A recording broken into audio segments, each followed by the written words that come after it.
The man who has a really challenging task after a full day's discussion and presentations is Ian Fraser, who is a long-term Canberra naturalist, conservationist, broadcaster and author, written a lot about local and Australian environments, talked about them on radio and taught adult education classes over 30 years. So Ian, we look forward to a stimulating and succinct wrap-up of today's discussions and presentation. And he's got a new book out too. Sorry? He's got a new book out too. Oh, yes, he has a new book out. Thanks, Bill. And thanks, Alison. I'm not sure anyone wants to be stimulated at this stage. Just want to go home, I suspect. Can I ask, is anyone here who can honestly say that at some point today, just for a minute or two, you didn't drift off and miss the last couple of minutes of what was said? I thought not. Although it's unfair to ask you because the ones with really short attention spans have already gone home. I'm here today because a few months ago, I had such a moment which coincided with opening an email from Bill, which is always a very bad idea. I understood Bill to ask if I would mind just giving a brief concluding talk at the end of today, and he knew fine well that I wasn't going to think of a plausible excuse that far ahead, and I was very happy to do so. It transpired a bit later, after the email had conveniently disappeared from my hard drive, that what Bill had actually asked me to do was summarise the day, which is not the same thing at all.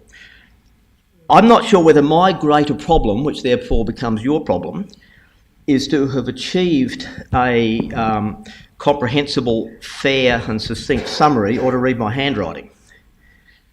What I've tried to do today is to extract what I felt was the essence of each talk, and not the last couple, I'm afraid. I didn't have the opportunity to do that, which won't be the same as your essence and probably not even the same as the essence of the people who presented the talk, and also to try and identify just one, for me, takeaway message from each one. For Minister Rattenbury, I think the message is that anyone, even a government minister, can be a minor manager. Our first session, however, was the science, the vital importance of understanding the biology of our target species. Andrea Griffin introduced us to miners as a flexible and adaptable species capable of rapid expansion and of learning from other miners' experiences, both positive and negative. She introduces us to a bird that scores highly with regard to problem-solving ability related to food sources, though individuals vary significantly in this capacity. Good problem solvers tend not to be good explorers and vice versa. Rural and urban birds appear to be better problem solvers than suburban ones. That segued to Marie Dicalou, continuing, who told us that more than 87,000 birds have been already removed from New South Wales and the ACT at a minimum figure. And as we might expect from what Andrea had already told us, minor populations become trap aware. Under higher intensity trapping regimes, birds form smaller groups, stay closer to cover and stay out of sight. And from my reading of her graphs, ACT miners are smarter, or at least more wary, than New South Wales ones. The message is that miners have personalities, populations adapt trapping, so we must also be adaptable. Complacency and a sense that we know all we need could be fatal to our efforts. We need new information on behaviour, and we need to apprise ourselves of it. Kate Grayrock suggested that knowledge of the invasion sequence may help develop management strategies. Her Canberra research has indicated a long-term impact of miners on hollow nesting native species and on small species, though more data is required. There's also a need to look at miner impacts in the context of overall habitat changes. Kate suggests that a figure of 25 miners per square kilometre might be an appropriate target in an already colonised area. I doubt whether South Australia or Tasmania would see that as an appropriate figure. The message, as per that from Andrea and Marie, but this time of course in relation to both miner ecology and its impact on relevant native species. The existing evidence suggests that our efforts are justified from an ecological perspective, but we don't know enough yet. Peter West introduced us to Feral Scan and Miner Scan, within that, a national interactive website resource for mapping and centralising data on miner populations, problems and control programs.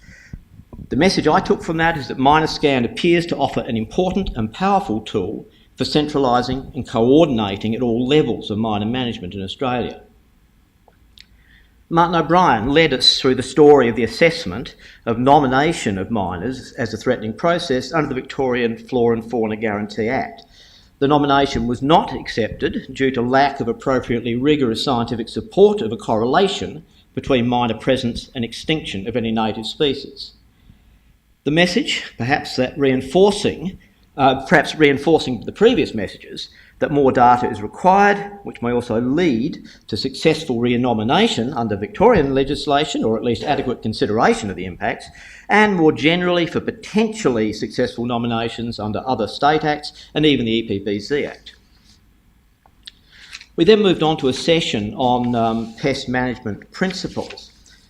Peter Bird and John Virtue in absentia, who seem to me to be an excellent example of what New Scientist likes to talk about as nominative determinism, gave us a perspective from a jurisdiction, I'll explain that later if you haven't read New Scientist on that, gave us a perspective from a jurisdiction fortunate in still being miner-free.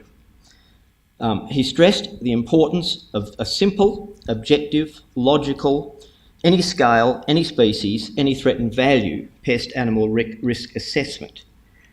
Essentially, it comes down to risk versus feasibility of eradication. Application of the model to Western Victoria, acting as a proxy for miner-free South Australia, suggests that control efforts are or would be justified. The message, one, that crow eaters might consider becoming miner eaters, and two, pick your fights on the basis of science so you can have the confidence they can be won. Michael Linke suggested that the need to respect animals as sentient organisms is not incompatible with a control program and is independent of the animal's perceived pest status or its origins. And I think that's probably fair as the message from Michael's talk too. Likewise, I think Greg Flower's talk summary, my talk summary of Greg Flower's talk, is also his message. Both carbon dioxide and carbon monoxide are acceptably quick and humane control methods, provided appropriate guidelines are followed. It especially compares very favourably with alternatives involving transport and individual handling. Susanna Saavedra offered, for me, a highlight in a day of highlights, reminded us firstly how sadly monolingual we are in Australia, and how impressive it is when someone can give a fluent and fascinating talk in a language which is not her first. I know how nervous I get speaking in my home language. She shared her experiences of miner species control on 9 islands around the world. She stressed the importance of delegating, involving local staff and local media in order to raise community awareness, of animal welfare issues in trap and holding cage design, of a suite of complementary control methods. She reinforced Andrea's message that miners learned from others' experiences, especially with regard to traps. She gave what I found a fascinating and detailed account of how a program can be successfully built from scratch in a range of societies and island situations. The message perhaps from here wasn't quite so easy to identify in terms of what we can do with it, but I felt it was that one size does not fit all in each situation. Each situation is unique. Once the unique aspects of your situation have been identified, plan accordingly. Don't just apply someone else's strategy to your environment. A theme that is common, however, is the need to involve communities, initially via the media, and locally meaningful control, if not eradication, is demonstrably possible, especially on an island which need not be surrounded by water, as Darryl later suggested. Bill Hankey reminded us why we're here. I won't attempt to summarise his dense talk, because I'm sure it's in all your minds. He emphasised that community doesn't like miners for a number of reasons, though I trust that it wouldn't change things if that were different. He also outlined a model of operation that has worked in Canberra. The message, well, community participation is essential, both initially and in an ongoing sense. A control program can work, though again, your situation and thus strategy will not be Canberra's. We concluded the main part of the session or the more formal part of the session, I should say, with four brief talks from both council and community perspectives. Paul Formosa pardon me, is there a glass of water available by any chance? Yeah. Oh, thank you, sorry.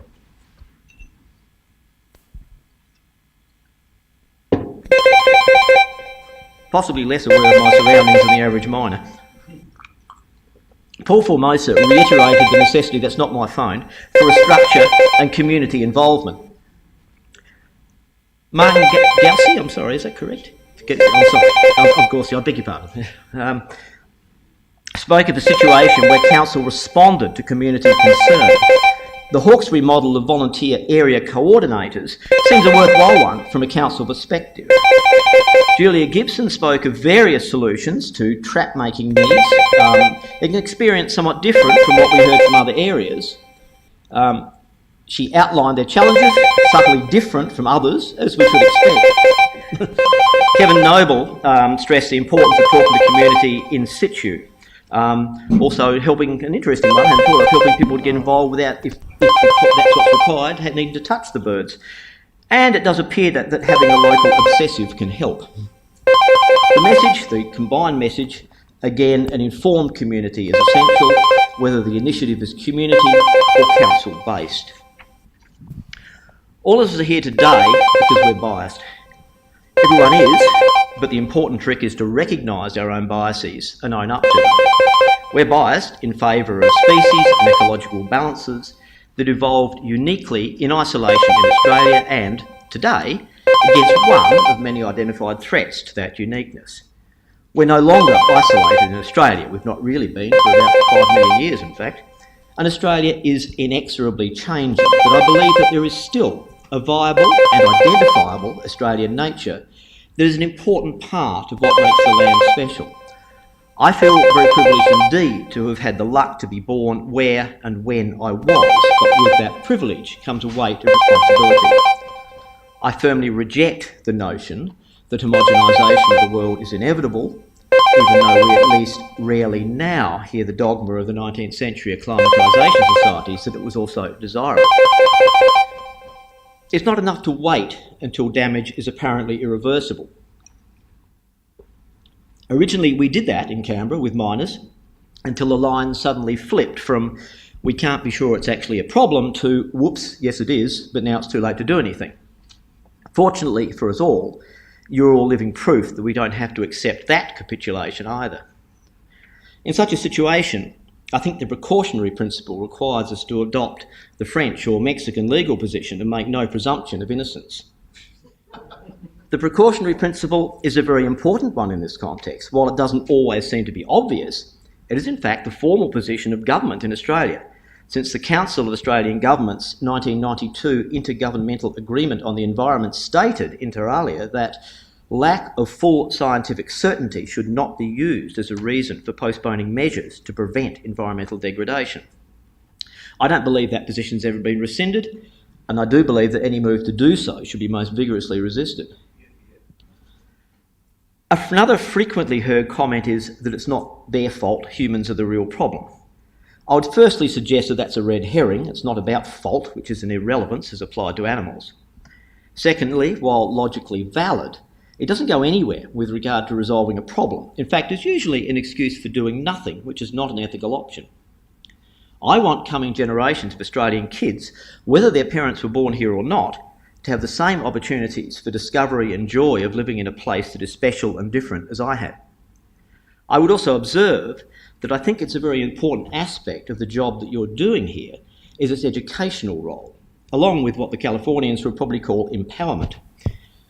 It matters a lot if people can be helped not only to better understand the importance of protecting our Australianness, but to feel they can actually do something about it. And I think, in some ways, that's an, not the, an end in itself. I thank you all for what you're doing and will do. It matters. Thanks very much.